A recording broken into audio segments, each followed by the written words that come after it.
The 5 Laws of Gold.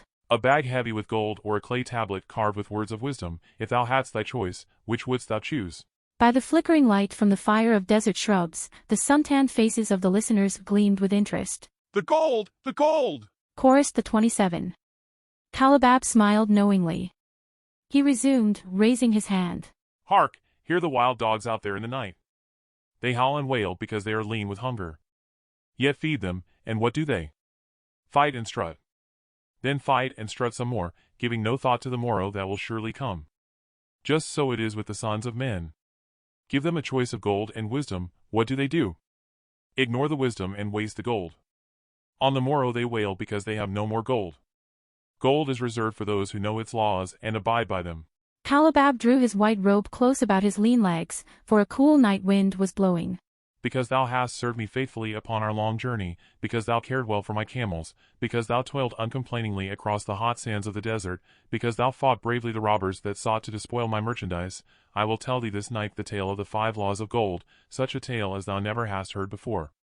Hark ye, with deep attention to the words I speak, for if you grasp their meaning and heed them, in the days that come thou shalt have much gold. He paused impressively. Above in a canopy of blue, the stars shone brightly in the crystal-clear skies of Babylonia. Behind the group loomed their faded tents tightly staked against possible desert storms. Beside the tents were neatly stacked bales of merchandise covered with skins. Nearby the camel herd sprawled in the sand, some chewing their cuds contentedly, others snoring in hoarse discord. Thou hast told us many good tales, Kalabab, we look to thy wisdom to guide us upon the morrow when our service with thee shall be at an end. I have but told thee of my adventures in strange and distant lands, but this night I shall tell thee of the wisdom of Arid, the wise rich man. Much have we heard of him, for he was the richest man that ever lived in Babylon. The richest man he was, and that because he was wise in the ways of gold, even as no man had ever been before him. This night shall I tell you of his great wisdom as it was told to me by Naser, his son, many years ago in Nineveh, when I was but a lad. My master and myself had tarried long into the night in the palace of Naser. I had helped my master bring great bundles of fine rugs, each one to be tried by Naser until his choice of colors was satisfied. At last he was well pleased and commanded us to sit with him and to drink a rare vintage odorous to the nostrils and most warming to my stomach, which was unaccustomed to such a drink. Then did he tell us this tale of the great wisdom of Arid, his father, even as I shall tell it to you. In Babylon it is the custom, as you know, that the sons of wealthy fathers live with their parents in expectation of inheriting the estate. Arid did not approve of this custom. Therefore, when Naser reached the man's estate, he sent for the young man and addressed him. My son, it is my desire that thou succeed to my estate. Thou must, however, first prove that thou art capable of wisely handling it. Therefore, I wish that thou go out into the world and show thy ability both to acquire gold and to make thyself respected among men. To start thee well, I will give thee 2 things of which I, myself, was denied when I started as a poor youth to build up a fortune. First, I give thee this bag of gold. If thou use it wisely, it will be the basis of thy future success. Second, I give thee this clay tablet upon which is carved the 5 laws of gold. If thou dost but interpret them in thy own acts, they shall bring thee competence and security. 10 years from this day come thou back to the house of thy father and give account of thyself. If thou prove worthy, I will then make thee the heir to my estate. Otherwise, I will give it to the priests that they may barter for my soul the land consideration of the gods. So Naser went forth to make his own way, taking his bag of gold, the clay tablet carefully wrapped in silken cloth, his slave and the horses upon which they rode. The 10 years passed, and Naser, as he had agreed, returned to the house of his father who provided a great feast in his honor, to which he invited many friends and relatives. After the feast was over, the father and mother mounted their throne-like seats at one side of the great hall, and Naser stood before them to give an account of himself as he had promised his father. It was evening. The room was hazy with smoke from the wicks of the oil lamps that but dimly lighted it. Slaves in white woven jackets and tunics fanned the humid air rhythmically with long-stemmed palm leaves. A stately dignity colored the scene.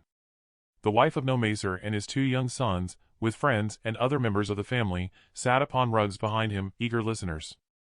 Naser began deferentially. My father, I bow before thy wisdom. 10 years ago when I stood at the gates of manhood, thou bade me go forth and become a man among men, instead of remaining a vassal to thy fortune. Thou gave me liberally of thy gold. Thou gave me liberally of thy wisdom. Of the gold, alas, I must admit of a disastrous handling. It fled, Indeed, from my inexperienced hands even as a wild hare flees at the first opportunity from the youth who captures it. Then Arid smiled indulgently. Continue, my son, thy tale interests me in all its details. I decided to go to Nineveh, as it was a growing city, believing that I might find their opportunities. I joined a caravan and among its members made numerous friends. 2 well-spoken men who had a most beautiful white horse as fleet as the wind were among these. As we journeyed, they told me in confidence that in Nineveh was a wealthy man who owned a horse so swift that it had never been beaten. Its owner believed that no horse living could run with greater speed. Therefore, would he wager any sum however large that his horse could outspeed any horse in all Babylonia. Compared to their horse, so my friends said, it was but a lumbering ass that could be beaten with ease. They offered, as a great favor, to permit me to join them in a wager. I was quite carried away with the plan. Our horse was badly beaten, and I lost much of my gold. Arid laughed. Later, I discovered that this was a deceitful plan of these men, and they constantly journeyed with caravans seeking victims. You see, the man in Nineveh was their partner and shared with them the bets he won. This shrewd deceit taught me my first lesson in looking out for myself. I was soon to learn another, equally bitter. In the caravan was another young man with whom I became quite friendly. He was the son of wealthy parents and, like myself, journeying to Nineveh to find a suitable location. Not long after our arrival, he told me that a merchant had died and his shop with its rich merchandise and patronage could be secured at a paltry price. Saying that we would be equal partners, but first he must return to Babylon to secure his gold, he prevailed upon me to purchase the stock with my gold, agreeing that his would be used later to carry on our venture. He long delayed the trip to Babylon, proving in the meantime to be an unwise buyer and a foolish spender. I finally put him out, but not before the business had deteriorated to where we had only unsaleable goods and no gold to buy other goods. I sacrificed what was left to an Israelite for a pitiful sum. Soon there followed, I tell you, my father, bitter days. I sought employment and found it not, for I was without trade or training that would enable me to earn. I sold my horses. I sold my slave. I sold my extra robes that I might have food and a place to sleep, but each day grim want crouched closer. But in those bitter days, I remembered thy confidence in me, my father. Thou hadst sent me forth to become a man, and this I was determined to accomplish. The mother buried her face and wept softly. At this time, I bethought me of the table thou had given to me upon which thou had carved the 5 laws of gold. Thereupon, I read most carefully thy words of wisdom, and realized that had I but sought wisdom first, my gold would not have been lost to me. I learned by heart each law and determined that, when once more the goddess of good fortune smiled upon me, I would be guided by the wisdom of age and not by the inexperience of youth. For the benefit of you who are seated here this night, I will read the wisdom of my father as engraved upon the clay tablet which he gave to me 10 years ago, the 5 laws of gold. Gold cometh gladly and in increasing quantity to any man who will put by not less than 1/10 of his earnings to create an estate for his future and that of his family. 2. Gold laboureth diligently and contentedly for the wise owner who finds for it profitable employment, multiplying even as the flocks of the field. 3. Gold clingeth to the protection of the cautious owner who invested under the advice of men wise in its handling. 4. Gold slippeth away from the man who invested in businesses or purposes with which he is not familiar or which are not approved by those skilled in its keep. Gold flees the man who would force it to impossible earnings or who followeth the alluring advice of tricksters and schemers or who trusts it to his own inexperience and romantic desires and investment. These are the 5 laws of gold as written by my father. I do proclaim them as of greater value than gold itself, as I will show by the continuance of my tale. He again faced his father. I have told thee of the depth of poverty and despair to which my inexperience brought me. However, there is no chain of disasters that will not come to an end. Mine came when I secured employment managing a crew of slaves working upon the new outer wall of the city. Profiting from my knowledge of the first law of gold, I saved a copper from my first earnings, adding to it at every opportunity until I had a piece of silver. It was a slow procedure, for one must live. I did spend grudgingly, I admit, because I was determined to earn back before the 10 years were over as much gold as you, my father, had given to me. One day the slave master, with whom I had become quite friendly. Thou art a thrifty youth who spends not wantonly what he earns. Hast thou gold put by that is not earning? Yes, it is my greatest desire to accumulate gold to replace that which my father gave to me and which I have lost. 'Tis a worthy ambition, I will grant, and do you know that the gold which you have saved can work for you and earn much more gold? Alas, my experience has been bitter, for my father's gold has fled from me, and I am in much fear lest my own do the same. If thou hast confidence in me, I will give thee a lesson in the profitable handling of gold. Within a year the outer wall will be complete and ready for the great gates of bronze that will be built at each entrance to protect the city from the king's enemies. In all Nineveh there is not enough metal to make these gates and the king has not thought to provide it. Here is my plan, a group of us will pull our gold and send a caravan to the mines of copper and tin which are distant and bring to Nineveh the metal for the gates. When the king says to make the great gates, we alone can supply the metal and a rich price he will pay. If the king will not buy from us, we will yet have the metal which can be sold for a fair price. In his offer I recognized an opportunity to abide by the third law and invest my savings under the guidance of wise men. Nor was I disappointed. Our pool was a success, and my small store of gold was greatly increased by the transaction. In due time, I was accepted as a member of this same group and other ventures. They were men wise in the profitable handling of gold. They talked over each plan presented with great care before entering upon it. They would take no chance on losing their principal or tying it up in unprofitable investments from which their gold could not be recovered. Such foolish things as the horse race and the partnership into which I had entered with my inexperience would have had scant consideration with them. They would have immediately pointed out their weaknesses. Through my association with these men, I learned to safely invest gold to bring profitable returns. As the years went on, my treasure increased more and more rapidly. I not only made back as much as I lost, but much more. Through my misfortunes, my trials, and my success, I have tested time and again the wisdom of the 5 laws of gold, my father, and have proven them true in every test. To him who is without knowledge of the 5 laws, gold comes not often, and goeth away quickly. But to him who abide by the 5 laws, gold comes and works as his dutiful slave. Naser ceased speaking and motioned to a slave in the back of the room. The slave brought forward, one at a time, 3 heavy leather bags. One of these Naser took and placed upon the floor before his father, addressing him again. Thou didst give to me a bag of gold, Babylon gold. Behold, in its place, I do return to thee a bag of Nineveh gold of equal weight and equal exchange, as all will agree. Thou didst give to me a clay tablet inscribed with wisdom. Behold, in its stead, I do return 2 bags of gold. So saying, he took from the slave the other 2 bags, and, likewise, placed them upon the floor before his father. This I do to prove to thee, my father, of how much greater value I consider thy wisdom than thy gold. Yet, who can measure in bags of gold the value of wisdom? Without wisdom, gold is quickly lost by those who have it, but with wisdom, gold can be secured by those who have it not, as these 3 bags of gold do prove. It does, indeed, give to me the deepest satisfaction, my father, to stand before thee and say that, because of thy wisdom, I have been able to become rich and respected before men. The father placed his hand fondly upon the head of Naser. Thou hast learned well thy lessons, and I am, indeed, fortunate to have a son to whom I may entrust my wealth. Kalabab ceased his tale and looked critically at his listeners. What means this to thee, this tale of Naser? Who amongst thee can go to thy father or to the father of thy wife and give an account of wise handling of his earnings? What would these venerable men think were you to say, I have traveled much and learned much and labored much and earned much, yet alas, of gold I have little. Some I spent wisely, some I spent foolishly, and much I lost in unwise ways. Dost still think it but an inconsistency of fate that some men have much gold and others have not? Then you err. Men have much gold when they know the 5 laws of gold and abide thereby. Because I learned these 5 laws in my youth and abided by them, I have become a wealthy merchant. Not by some strange magic did I accumulate my wealth. Wealth that comes quickly goeth the same way.